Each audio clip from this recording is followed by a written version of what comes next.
সিম জালিয়াতি চক্রের 3 বিক্রেতাকে গ্রেফতার করলো বালুরঘাট সাইবার ক্রাইম থানার পুলিশ।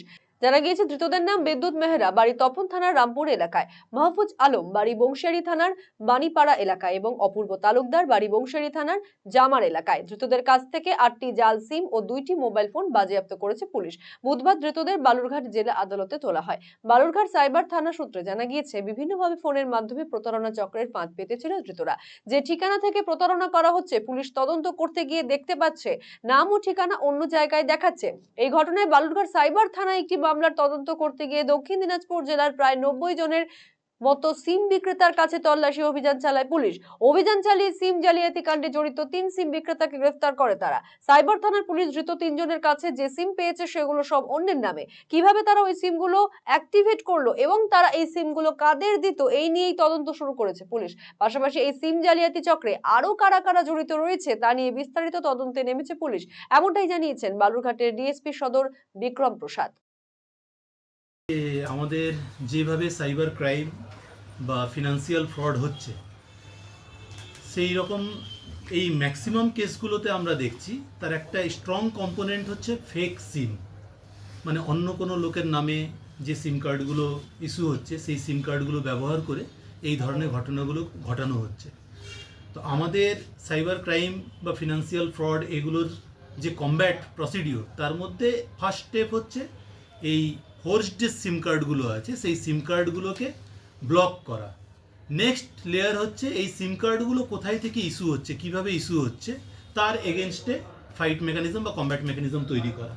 তো তারই একটা স্টেপ হিসাবে গতকালকে আমরা সমগ্র জেলা জুড়ে, আমাদের দক্ষিণ দিনাজপুর জেলা জুড়ে যে সকল পিওএস পয়েন্ট অফ সেল যেখান থেকে বিভিন্ন রকমের ফোর্সড সিম ইস্যু হয়েছে তাদের এগেনস্টে একটা ড্রাইভ চালায় আমাদের সাইবার ক্রাইম উইং প্লাস হচ্ছে আমাদের লোকাল যে পিএস আছে প্রত্যেক পিএসের সহযোগিতায়।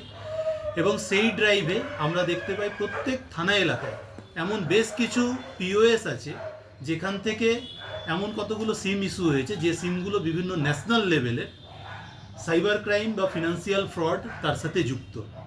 তাদের এগেনস্টে আমাদের ড্রাইভে এখনও পর্যন্ত আমরা 3 জনকে অ্যারেস্ট করতে পেরেছি, আরও বাকি যারা আছেন তাদের এগেনস্টে আমাদের তল্লাশি চলছে।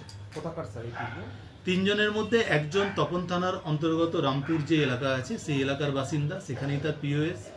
আর 2 জন রয়েছেন তারা বংশিয়ারি থানা এলাকার বাসিন্দা।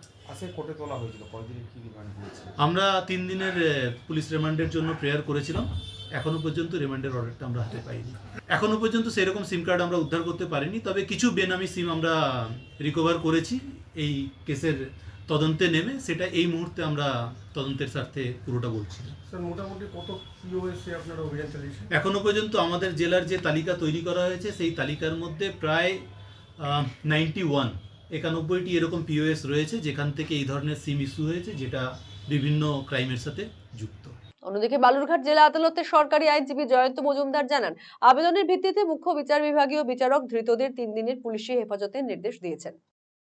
এরা 3 জন, 3 জনের নাম হচ্ছে বিদ্যুৎ মেহরা, তার বাড়ি হরসুরা তপন থানার আন্ডারে, মাহফুজ আলম তার বাড়ি শিওর বংশিয়ারি থানা, আর অপূর্ব তালুকদার তার নাম হচ্ছে তার বাড়িও ওই বংশিয়ারিতে।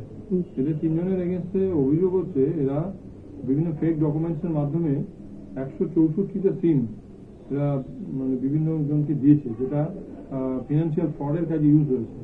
এই অভিযোগটা ন্যাশনাল সাইবার ক্রাইম পোর্টালে পাওয়া গেছে এবং সেটা সাইবার ক্রাইম উইং যেটা কলকাতার আছে সেখান থেকে একটা অভিযোগ এসছে বালুরঘাট সাইবার ক্রাইম পিএসে।